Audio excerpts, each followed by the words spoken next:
bueno. I don't think I'm gonna have to tint this really, because once I cut it, I like the length, but I like that I have the opportunity to add my own length in it. I can just put in clip-ins, I can put in tracks. Bitch. You see, this whole time I've been running my fingers through the hair. One strand. Nothing. So I have added some length. Honestly, bueno.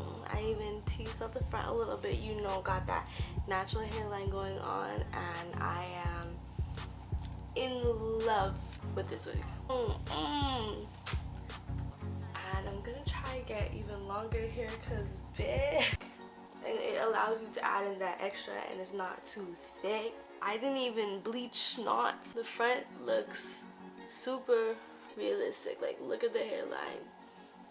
Like, yeah, I'm gonna keep playing with this wig because